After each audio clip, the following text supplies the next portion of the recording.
All right, so again, I'll just review logistics on your test, which is day after tomorrow. It is covering all of Chapter 8.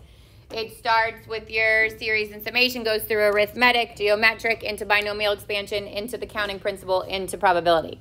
You will get part with a calculator, part without. So it's not going to necessarily go 8-1, then 8-2, then 8-3 in order, because there's questions that are from the calculator from each of that, and then questions without. So you'll start with the calculator part. You'll move on. There are 18 questions total on it. Really, the only one that's like long is the expansion of the binomial. The rest of these should be relatively quicker questions. So we started with sequences in 8-1. So it says find the first 5 terms of the sequence. Assume that n begins with 1. And so for these, we just plug in. So A would be 1, A would be 2, or N would be 1, and N would be 2. N2, N3, N4, good morning, N5. And then we just plug it in. So -1 to the first times 1 minus 4. -1 to the second times 2 minus 4. -1 to the third times 3 minus 4. -1 to the fourth times 4 minus 4. And -1 to the fifth times 5 minus 4. So here I get -1 times -3, which is positive 3. Here I get +1 times -2, which is -2. Here I get -1 times -1, which is +1. Here I get +1 times 0, which is 0. And here I get -1 times 1, which is -1. And then you're going to get given a line, and you're going to list them all for me in the order you got them. 3, -2, 1, 0, -1. I would say very few mistakes were made on stuff like that on your quiz, with the exception of the number of terms. So if it said 4, you should only give me 4. If it said 5, you got to give me 5. So sometimes it's just reading the directions that get you.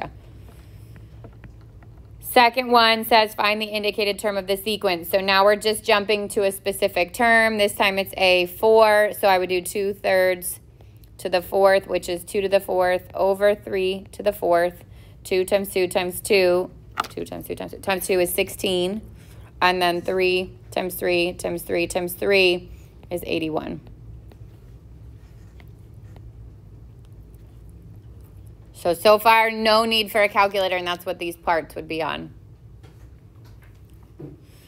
Then comes find the first 4 terms of the sequence defined recursively. Remember, recursively just means it needs the number before it. So this always has to give you a starting point. It gives you A1. So then A2 would be A1 minus 3, or 2 minus 3, which is -1. A3 would be A2, which is -1 minus 3, -4. And A4 would be -4 minus 3, which is -7. When you give the answer here, you have to start with A1. So 2, -1, -4, and -7. So recursive needs a starting place because it uses the one that came before it.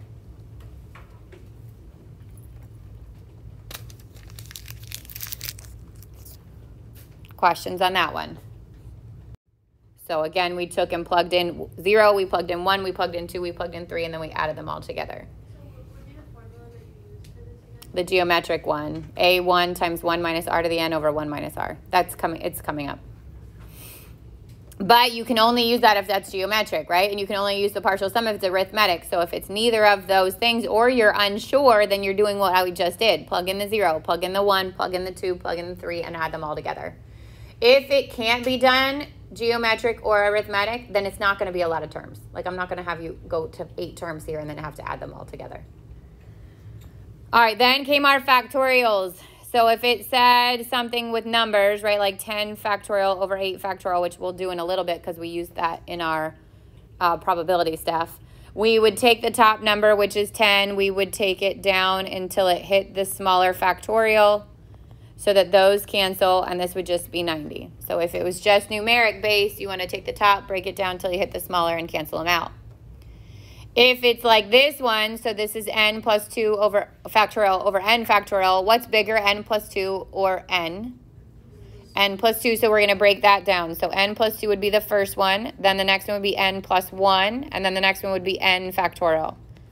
That would go over n factorial. These would cancel, and my answer would be n plus 2 times n plus 1, which you can leave that way. So you could leave your answer just like that. Okay, then came arithmetic sequences. So arithmetic means you add or subtract the same number each time, right? So a couple of things. One is this, well, in a second you're going to get that formula. But in this section brought in 2 formulas, right? If you're just finding the first 5 terms of the sequence, right? This is asking you if it's arithmetic. So you're checking to see if it is. We don't know that it is yet. Here's my AN. So if I wanted to find 1, N would be 1, N would be 2, N would be 3, N would be 4, N would be 5. So this would be 3 times 1 plus 2, 3 times 2 plus 2, 3 times 3 plus 2, 3 times 4 plus 2, and 3 times 5 plus 2.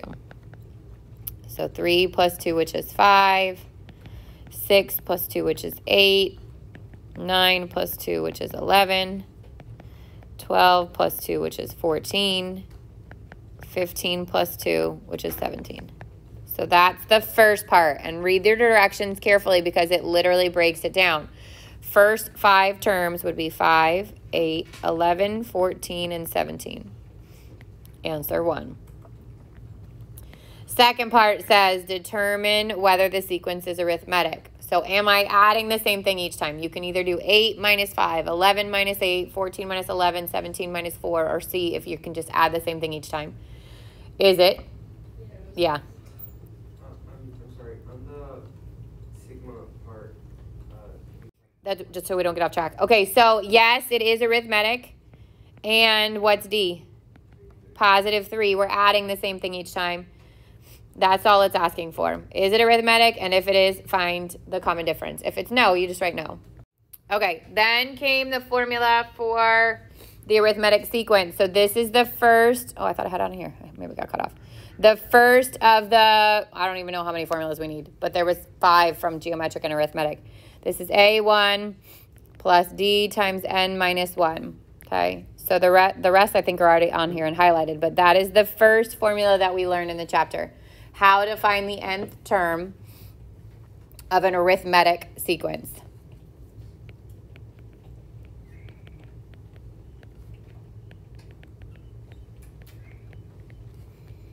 So find the formula A sub n for the arithmetic sequence. It's giving you A1 is 4 and D is negative 3. We would do AN equals 4 minus 3 times n minus 1. And remember, when you're giving me the actual equation, you're going to simplify this. So 4 minus 3n plus 3 is 7 minus 3n. If it's just asking you to use that formula to get a term, I don't need you to simplify it. But if you are writing that on a line as an answer, it needs to be simplified. So you need to distribute the negative 3.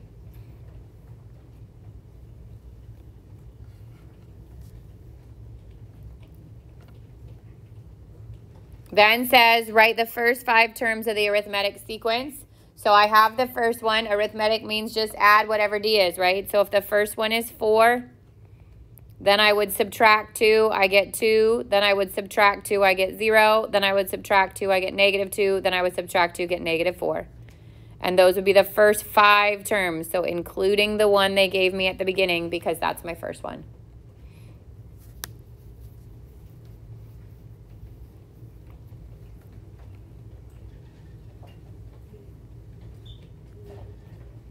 All right, then came the second formula, which is the partial sum. This only works if it's arithmetic. So if you're adding the same thing each time. So this literally, the directions say find the partial sum. Partial sum means arithmetic, or it will say find the sum of the arithmetic sequence, or it will say something like you're seeing there where you are either multiplying a term or you are multiplying with addition. So if this could have also been like 2j plus 3. That's still arithmetic. As long as it's not being raised to a power, it's arithmetic, okay? So either addition or multiplication because it would do the same thing. So if I wanted to find the first term, how do I find it? Because that's what this is, first plus last. Plug in 0. Plug in 0 here. 2 times 0 is 0. That means my first term is 0. If I want to find the last term, plug in 120. 2 times 120 is 240. The number of terms, and this is our top minus bottom plus 1, unless the bottom is 1, because then I don't need to do that. I just grab the top. But it is not. So 120 minus 0 is 120, Plus 1 means that this is 121 over 2.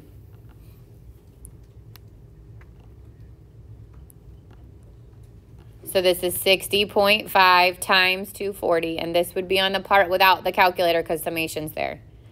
So I could do 240 times 60.5 or 24 times 60 and then cut it in half, so 0.5.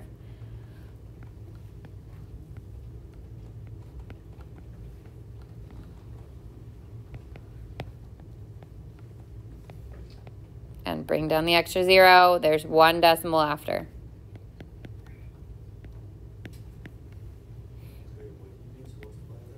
I just kept the 0 off to the side from the 240, and I multiplied 60.5 times 24. You also could have done like, I mean, there's a million tricks to the multiplication, but you could have done 60 times 240 and then did half of 240, which is 120, added on, like however you choose to multiply that out, you do that. But yes, that is something you could be asked to do without a calculator, because I'm not going to give you a calculator on the parts that have summation unless I want you to use your summation, because some of your calculators have it and some of them do not. So assume the summation questions will be without a calculator. Questions on that one? So second of the formulas. Okay, then came geometric sequences. So geometric sequences are ones in which we are multiplying by the same thing each time. This could be a whole number, it could be a fraction, right? Which is like how you would say, technically you would be dividing by the same thing each time. It's still the same thing. So the first thing says find the first 5 terms in the geometric sequence, find the expression for the nth term, and then find the indicated term. So the second A sub n for geometric is A sub n equals A1 times R to the n minus 1. So now we're on Formula 3, okay, the nth term, if it's geometric. So A sub n equals A1 times R to the n minus 1. So this question is telling you it's geometric. It wants the first 5 terms. It gave you the first one, which is 2. My R is 1/3. So the second one, A2, would be 2 times 1/3. A3 would be 2/3 times 1/3, or 2/9. A4 would be 2/9 times 1/3, or 2/27. And A5 would be 2/27 times 1/3, which is 2/81. So first part of the question is write the first 5 terms of the geometric sequence.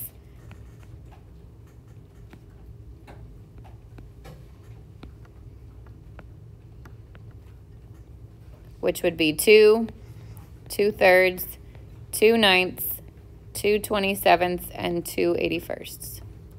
Can you make the equation first and then just plug it in? Sure.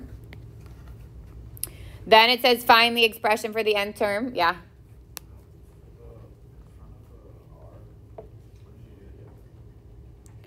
So I take the first one, multiply it by R, take that answer, multiply it times R, take that answer, multiply it times R. So it gave me A1 was 2. Okay, then I want to find A sub n. So A1 is 2, R is 1/3 to the n minus 1. That's the second part of this question. Find the expression for the nth term. And then the last part says find the indicated term. So n is 8. So I have to do 2 to the 1/3, 8 minus 1, 2 to the 1/3, 7. 2 stays as is, 1 stays as is. 3 times 3 times 3 times 3 times, I probably won't make you go this high, but this would be 9, 27, 81, 243, 729, and then times 3 one more time. 2187. And you get 2 over 2187. So that question has multiple parts. You got to make sure you're reading instructions on this stuff so that you don't miss any of the parts. Well, for that part, yeah, that would be the 8th term. So it asks for it says first, find the first 5 terms, that's this one. Then it says find the expression, that's this one. Then find the indicated term, and n is 8, so that's the 8th term, which is that one. So you would have needed all 3 parts. For the n, for the n formula, like when they ask you for it, do you plug in something for the n? No.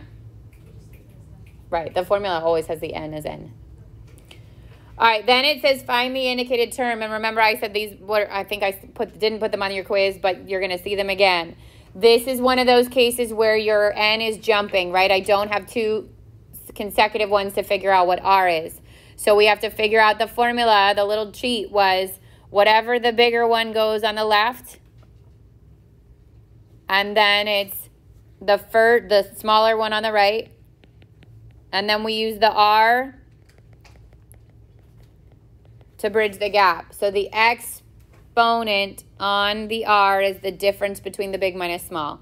So you can write that if you want, and technically, I mean, it's not really a formula, it's just something that helps you get it, but you would want to know it. So if I have A3 and A7, which one's going on the left? A7's going on the left. A3 goes on the right. What's the exponent on the r? 4. Good. So A7 is 80 over 27. A3 is 15, r to the 4th.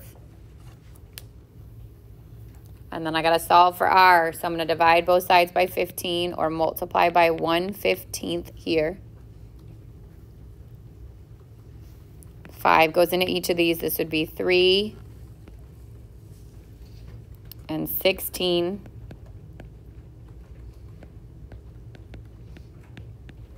And I get 16 over 81 equals r to the 4th. And then we 4th root both sides. In order for this to work, they will be roots at work. So the 4th root of 16 is 2. And the 4th root of 81 is 3. If you don't know that, you're breaking it apart. So 16 is 2 and 8, 2 and 4, 2 and 2, 1, 2, 3, 4 2s. And 81 could be 9 and 9, 3 and 3, 3 and 3. So 3 to the 4th. But again, in order for it to work, you'll actually be able to find that root. So that's my r. Then it says find the indicated term. I want to find the 9th term. What's one way to do it? Make the formula from the beginning. So a_n would equal a1 r to the n minus 1. So a_n, we don't know a1. The smallest we could do is 3.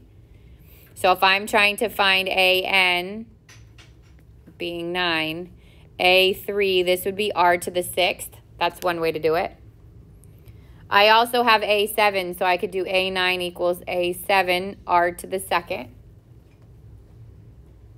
Or I could literally just take a7 and multiply it times 2/3. That would be a8. Multiply it again by 2/3. That would be a9. I think level-wise, this last one, and what I just said is probably about the same. Like take a7, multiply it times 2/3, and that's going to be your a8. And then take a8, multiply it times 2/3, and that's going to be your a9. So what you choose to do between those is up to you. If I did 80 over 27 r, which is 2/3 to the 2nd, I'd get 80 over 27 times 4/9. So that's 320 over, and then 27 times 9, 243.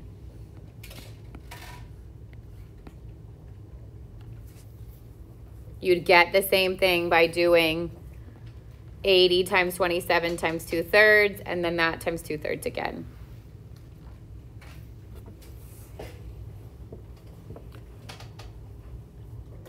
Questions on that one? Which part? Okay, then comes the last 2 formulas for the summation. These were on your quiz. So the finite sum and the infinite sum of geometric sequences. So the finite sum is A1 times 1 minus r to the n over 1 minus r.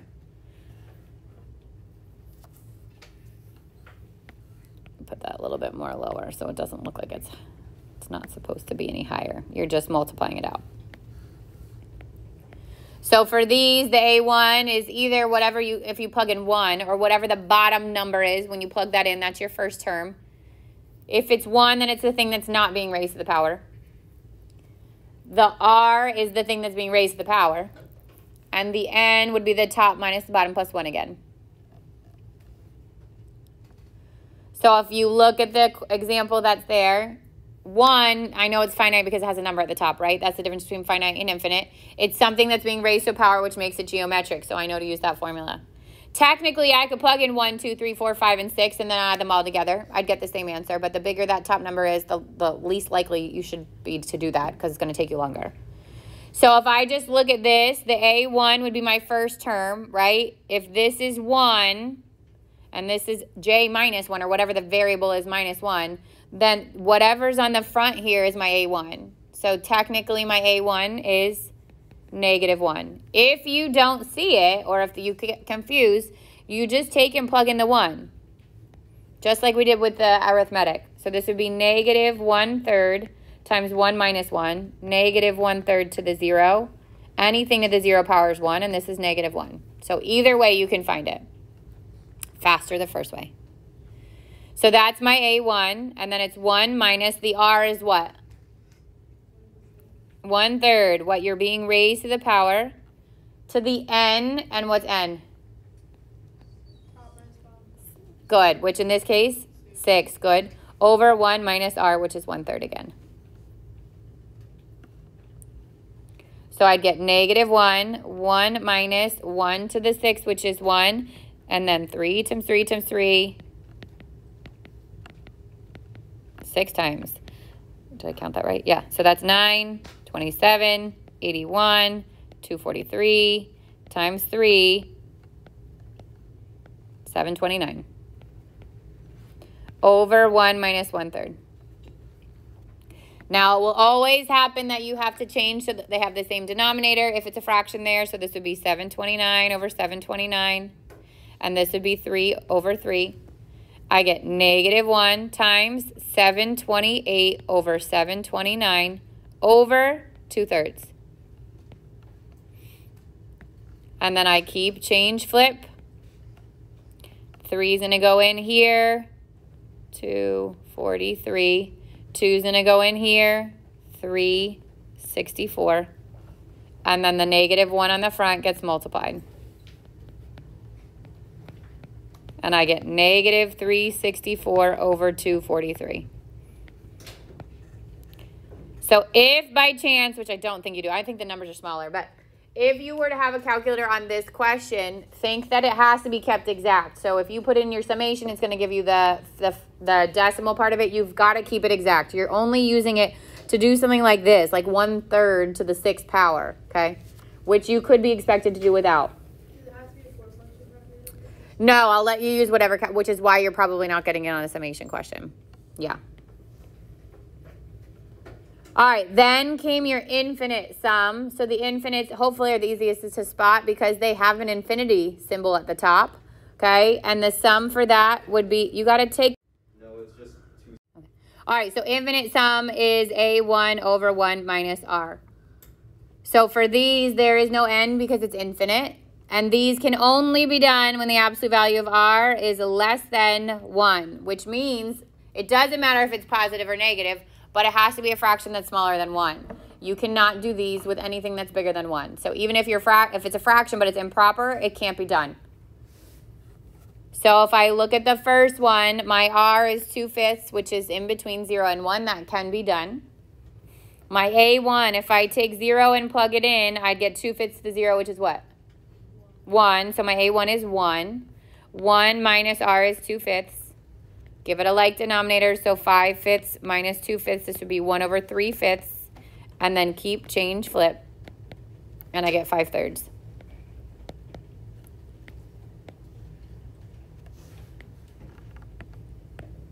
It's like one of the most simple math questions you'll get on the whole test, and yet somebody will look at that and not know how to do it, which is crazy to me. Like every year I get a geometric question left blank, or an infinite geometric, which is crazy. Or it can't be done, and it can be, and that sucks because you lose all the credit, okay? The second question there, my R is 6. Is that in between 0 and 1? No, and this cannot be done. R is bigger than 1. Can we just put like no? I think it says if it's not possible, explain why. Yeah, but you could put like MP, not possible, but you got to explain why. All right, that was what was on your quiz. Those are the first 3 sections. 18. Are you gonna do like Okay, then came 8-4, which is your binomial expansion. There's really only 2 things from here, which is the full expansion and then finding a specific term. In that specific term, we learn Pascal's triangle and we learn the CNR. So that's built in here, but we also use that again later. So in the expansion of the binomial, remember that there's 3 parts to each term, right? So first of all, we look at the exponent, and that tells us what? There should be 5 terms. So n is 4, and there will be 5 terms. Always one more. Each term has its CNR, so it would be C40, C41, C42, C43, and C44. Then it's the first term, starts at the highest exponent, works its way down. So 3x to the 4th, 3x to the 3rd, 3x to the 2nd, 3x to the 1st, and 3x to the 0.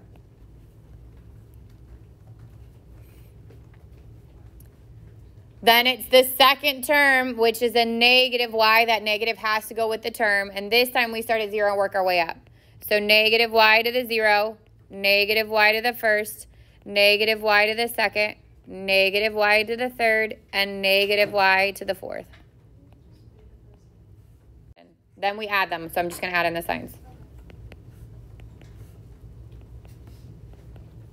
Okay, so we could go through and do our C40, C41, C42, C43, C44. This will not be on the part that has the calculator, so you won't be able to use that button, okay?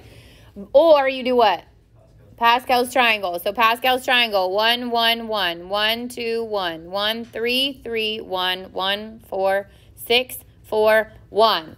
That's the row we need. N is 4. It has 5 terms. Way faster than doing the CNR every time.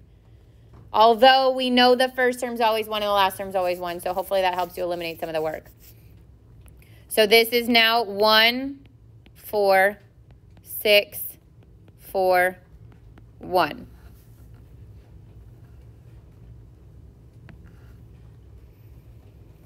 Then comes I'm going to do all the pink. So 3x to the 4th would be 3 to the 4th, which is 81x to the 4th. 3x to the 3rd is 27x to the 3rd. 3x to the 2nd is 9x squared. 3x to the 1st is 3x, and 3x to the 0 is 1.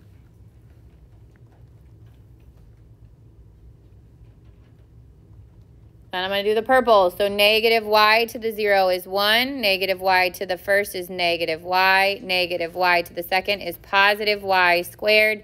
Negative y to the 3rd is negative y to the 3rd. And negative y to the 4th is positive y to the 4th. Still plus signs in between these.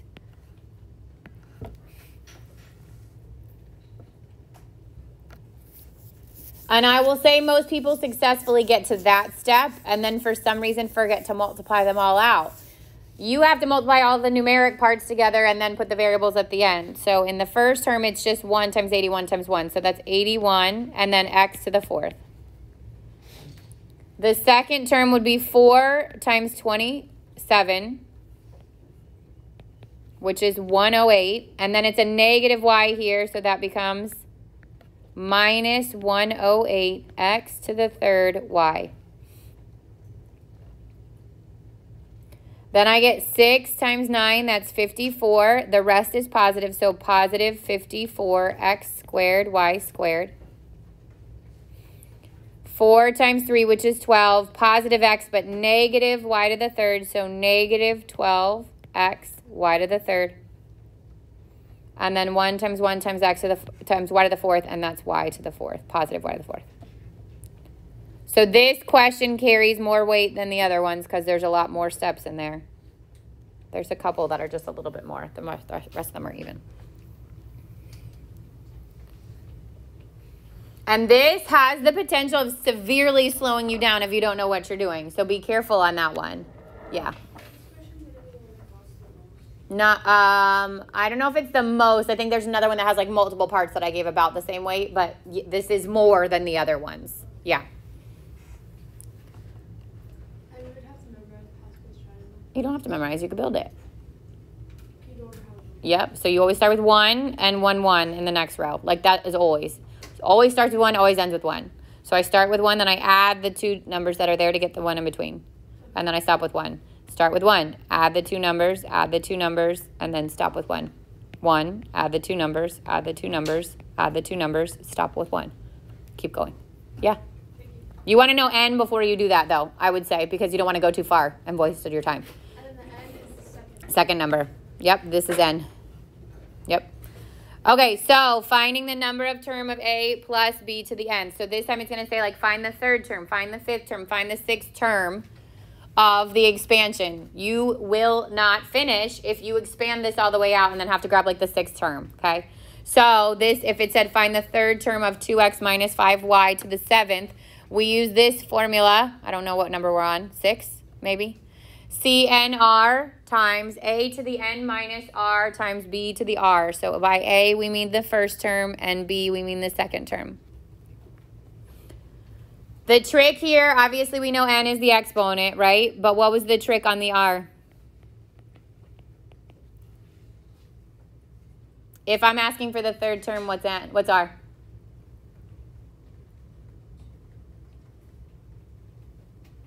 Two. 1 less than the name that you're looking for. So third term. 1 less than that would be the second term, or 2. So in this case, our n is 7. Our r would be 1 less than that, which is 2. So I do C, N, R. First term, which is 2x to the n minus r, 7 minus 2. Second term, negative 5y to the r, which is 2. So this is the first time we're using CNR. We're going to use it again, which is n factorial over n minus r factorial times r factorial. So add it to your list of formulas. So this would be 7 factorial over 7 minus 2, 5 factorial times 2 factorial. 7 times 6 times 5 factorial over 5 factorial, and then 2 times 1. The 5's canceled, 2 goes into 6 3 times. This is 21.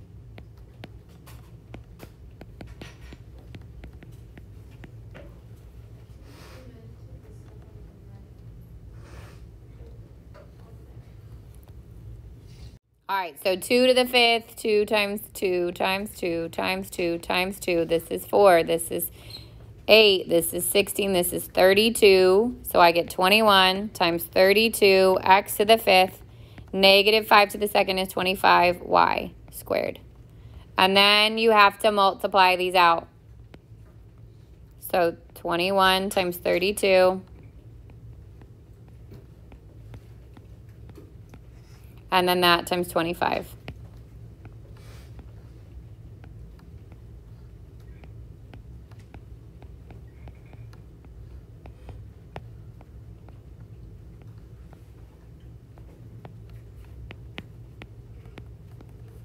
X to the 5th, y to the 2nd.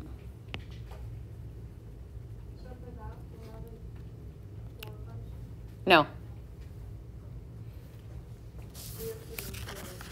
You have to multiply it out. What? Okay, then we went into 8.5, which is the counting principles. So this is how many ways can blank happen. And that is when you're just either figuring out if it's a factorial, if it's a permutation, which is the factorial, if it's the full set, right, which is your permutation, if it's a permutation taken a certain amount at a time, or if it's a combination taken a certain amount at a time. So that's the three things that we used within the counting principle, okay? So if it's the full set and you're arranging them where an order matter, that's going to be your n factorial. So if I have 10 objects and I want to rearrange them, if I have 5 people and I want to put them in an order, all of that is going to be n factorial. And it's the full set. There's no such thing as combination with a full set. That is permutation. If it's a specific number at a time and order matters, now it's your PNR, n factorial over n minus r factorial. So this is from a group of 30, I want to put 5 into specific seats or specific positions. From a group of track runners, I want to figure out how many ways they can finish first, second, third. From a group of people running for an office, I want to figure out how many would get president, vice president, okay? Where a specific role is provided. Those are permutations taken a certain amount at a time. If it's a number at a time and order does not matter,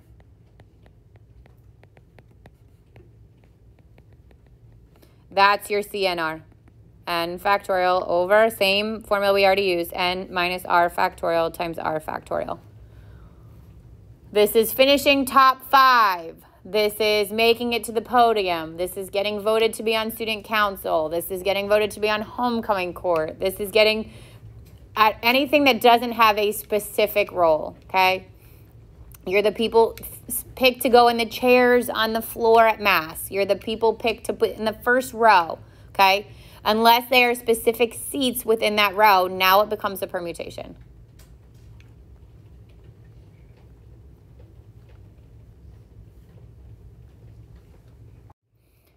This is your distinguishable permutations, okay? And this is your n factorial over n1 factorial, n2 factorial, n3 factorial. This is if something repeats, and it's usually a word, okay? So we take the total number of letters and you put it in the top with the factorial, and then any letter that repeats, you do that many letters, or that many, however many times it repeats, factorial. You don't need your ones. You can put them there if you want, but you don't need them. So for apple, there are 1, 2, 3, 4, 5 letters, so it'd be 5 factorial over. The A does not repeat. The P repeats twice, so it'd be 2 factorial. The L does not repeat. The E does not repeat. So I would do 5, 4, 3, 2 factorial. And I would just get 5 times 4, which is 20, times 3, which is 60. So if another letter repeated there, then you would include any letter that repeats. All right, and then we end with what we did on Friday and today. So I just really want to quickly go that there are 2 different types here, an and an or.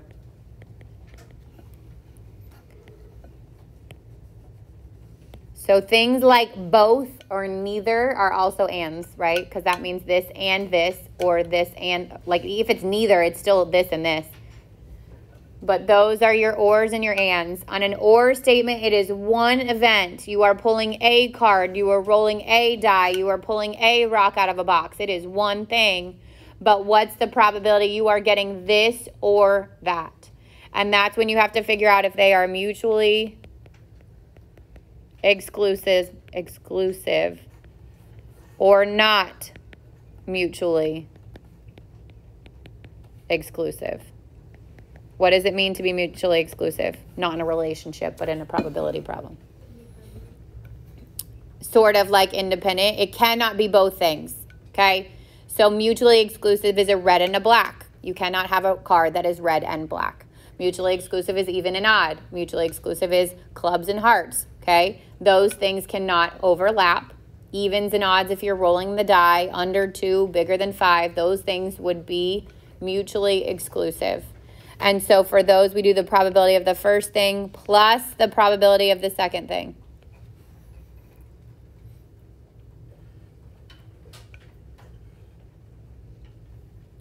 For not mutually exclusive, this is an overlap. So like a jack and a black card, or a jack and a heart, something like that, where it could be both.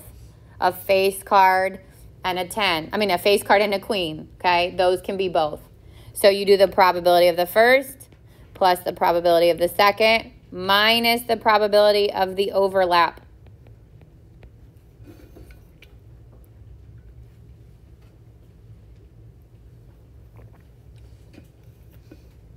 And then your and statement. So what's the probability of picking 2 yellow socks? What's the probability of picking 2 green grapes? What's the probability of picking a green grape the first time and a purple grape the second time? Those are all and statements. And for these, you have to figure out if they are independent or dependent. What is the overlap? Overlap would be like if it's red and jacks, then it's the red jack. So there's 2 red jacks. So independent is they have no impact on the other, right? So this is with replacement. You start a fresh set each time. This is flipping a coin. This is roll a die. This is a random generated number or letter.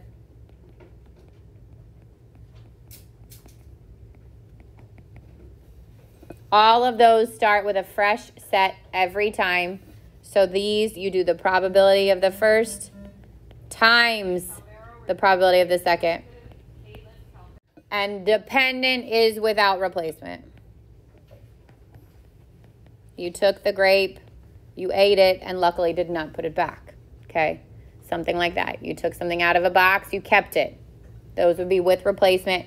And that is the probability of the first times the probability of the second, given you already got what you wanted from the first.